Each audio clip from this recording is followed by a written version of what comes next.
Ikaw yata mag-interview sa akin eh. Oh. Sige, sige. Ano tanong sa? Anong masasabi mo sa darating mong laban kay Jason Casimiro? Teka. Wag yung pag-usapan. Si Kenneth Lover pag-usapan natin. Si Kenneth Lover ang may laban sa Kala ko June ba- 6. So, hindi si Jason, hindi yung laban nyo. Pag walang kontrata, alam mo naman 'di ba pag sa usapan ng ganyan, kailangan may kontrata muna bago pag-usapan i-publicize. Eh yung iba Tama, cheeses lang yan. Kailangan kontrata. Ito sigurado may kontrata sa June 6. Yun. Siyempre. Kenneth Lover versus Angeletti. Puro maraming nag-aabang sa laban ninyo eh. Kasama na ako dun. Ang balita ko, nag-iinsayo ka. Same ni Jason. So isang Hindi magandang laban nag-iinsayo. isang magandang laban na aabangan. Okay. Hindi, si Kenneth Lover pag-usapan natin. Okay. Ang galing na to, pwedeng mag-hype, mag-vlogger eh. Kala ko kasi Matutuloy yung laban namin, sasama ka, ikaw magko-corner. ako mag-referee para itutulok yung dalawa. Talagang ayaw ko yung mga Dito ka sa gitna. ano lang, baga walang mga suntukan. Kaya ba't suntukan worth yung bayad ng mga tao? Walang cut-cut to, hindi ko ito i-cut. Bakit? Diretso. Sige, pag-usapan natin si Kenneth. Kenneth Lover, kakatapos lang ng press conference. May laban sa Michelangelo IBF Eliminator. Nakwento na, alam na ng iba na hindi dapat ito yung mga kalaban. Ano nangyari para lang gumayag yung kalaban? Oo, ito na.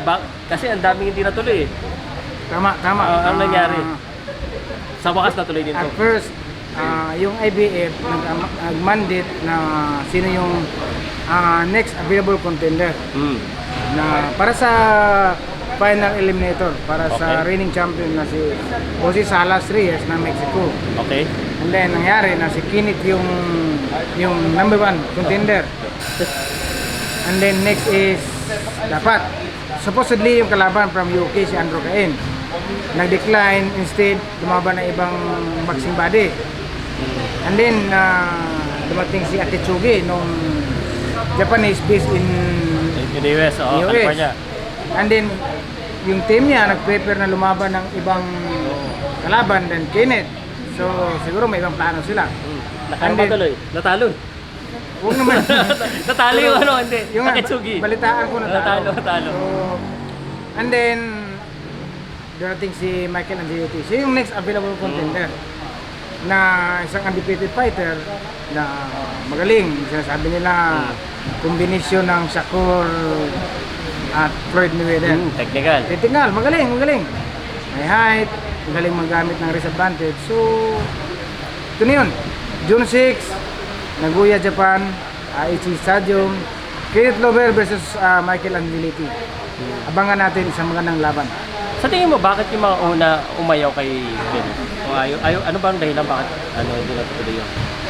Siguro mas I'm not saying na baka ayaw nila kalabanin si Kenneth. Siguro mas prepare nila yung ibang boxing body sa weight na yon. So maybe because isang mabigat na laban naman eh. Aminin naman natin isang mabigat na laban si Kenneth. And then mabigat na laban na naman yung champion. Yep, that's correct. So imagine dalawang bis na mabigat na laban bago ka mag-champion. Yep. So siguro naisip nila yun na masyadong mahirap maging champion sa division na yun at sa boxing body na yun, IBF. As Pilipino naman tayo, tinanong ko si Kenneth, sabi niya, wala akong pakalam sino kalaban ko. As long insiyado ako, sagasaan ko yun sila. In short, play safe yung mga kalaban. Buti lang ito si Michael Angeletti pumayag. Siguro, maliit ang tingin niya kay Kenneth. Feeling niya, kaya niya. So, okay. Give him credit. Ikaw, kasi yung mga usual na kalaban ni Kenneth, sumasabay. Ito, feeling ko, tatakbo-takbo. Aren't you worried? Kasi ibang-iba yung style eh. At si Kenneth gusto lagi, talagang high octane, high fight. Hindi ko sasabihin na mapapalaban, mapapahabol. Sa tingin ko lang, mapapahabol si Kenneth. How's the preparation for this? You mean worried? Why don't you ask him? Or ipasa mo sa kanyang worried. Okay. Siya ang dapat mag-worried. Hindi si Kenneth. Nice, okay. Kasi yung ring maliit lang yun. Bagay. Make sure na hindi ka mahuli. Once mahuli ka, nako. Boom, pau-pau na. Nakita ko rin, Galing talaga nito. Dapat ikaw manager ko eh. Nagagawa mo ng paraan lahat para i-enter yung pausalud eh. Oh. Dapat may komisyon. Pwede na. Alam mo sa akin, walang problema yan. You win, I win. Oh, diba? Pero hindi, pagbalik na kay Kenneth Lubert. So what sort of training nakikita? Tumatakbo sa bundok. Nakita ko kaspar niya si Jeff Santos at si Kevin Dacinero. How is he right now? Can he go? Malamang sabihin mo, yes. Pero how's the conditioning? Sa tingin mo, he's prepared to go 12 rounds just in case. I know that's probably not the plan. But 12 rounds?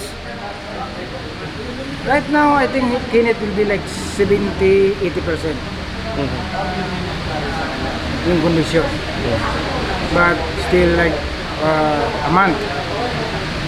3 weeks. Yeah, yes. Heavy training nila. So far napakaganda ng pinakita ni Kenneth sa ensayo at sa sparring. So it sounds very good actually. The last time nagbisita ako, nagbigay ko ng kunting printers.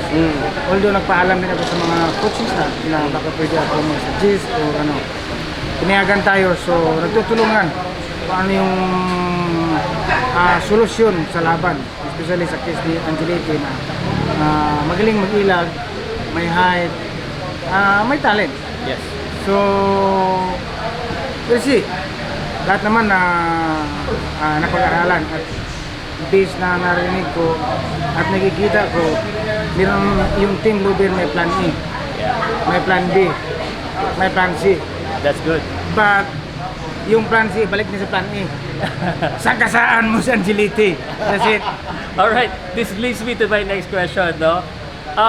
Ano yung, malamang mapanood doon kay Kenneth eh. Gusto ko lang ma-remind si Kenneth, ano yung gusto mong makita kay Kenneth Lubert sa laban at ano yung ayaw mo makita kay Kenneth sa laban? Alam mo, to be honest, I'm big fan of Kenneth. Marami nagsabi na, yun nga, may pagka-similarity with Manny. Totoo yun. But the good thing na nakita ko kay Kenneth, yung mindset, yung determinasyon. Nakikita kung paano niya pinahirapan yung sarili niya sa ensayo. So, at willing pang matuto kung ano yung pwede niyang idagdag sa kaalaman niya sa boxing. So, yun nga, sabi nga, never stop learning, si Kenneth yun. So, he's one of those. So, then, of course, good health always para tuloy-tuloy yung pag-iinsayo. Yun ang mga dasal natin sa... Okay, hindi nasagot eh. Titanong ko eh, anong gusto mo makita sa kanya sa laban? Kenneth? Oo, tsaka ayaw mo. Kenneth, killer instinct is exceptional. Killer instinct, okay. Yung ayaw mo, Yung ayaw, wala akong ayaw na pinagbawalan. Ang isa lang na napagkasunduan sa coaching staff at sang-ayon ako, stay in front of Michael Angelete. okay. Alright, okay yan, sinabi mo harap-harap. Alam mo, natutuwa ako kay Kenneth kasi biray sa boxer na supported talaga na lahat. At yun nga, marami na rin media na support. Inaalagaan mo talaga si Kenneth. Personally, he could be... Ay, magpapaalam mo na daw siya. Go ahead. Thank you, sir. Parang kung sa sauna rin. Sir Josel to see. Paalam. Siguro, last na lang, nagsisimula na pala si Kenneth mag... we've been talking about this. Next watch, yan na nga. June, ano yun, 20?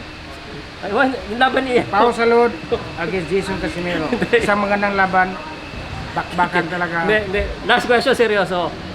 Lagi natin sinaano na next si Kenneth Lubert. Lagi ko rin tinatanong kung bakit dapat suportahan si Kenneth Lubert. Alam ko na yung sagot ko dyan. Pero ito na ba sa tingin mo, after nito, sure na wala, world champion na talaga? Lahat nakaplano. But remind ko, huwag lang sana si Kenneth ang suportahan natin. Lahat ng mga Pilipino boxer. Diyan ako bilib sa'yo talaga. Kailangan natin na suportahan dahil ang boxing ay napakahirap. Hindi madaling career. As boxer, napakahirap. Maraming madaanan bago ka mag-champion. Okay. So, aside from Kenneth, marami tayong champion ngayon. Pedro Tadoran, Jerusalem, may laban. Melbourne, South Africa. please include sa mga prayer natin na of course safety. Nasa Afrikas na ngayon. And then sa next laban ni Pedro Floran, and of course lahat ng Filipino boxer, lalong-lalo na si Kenneth, mabigat na laban, pero kaya natin. Okay. Salamat, salamat. Thank you. Ano yun? Jason Casimiro. Lang. Tayo na.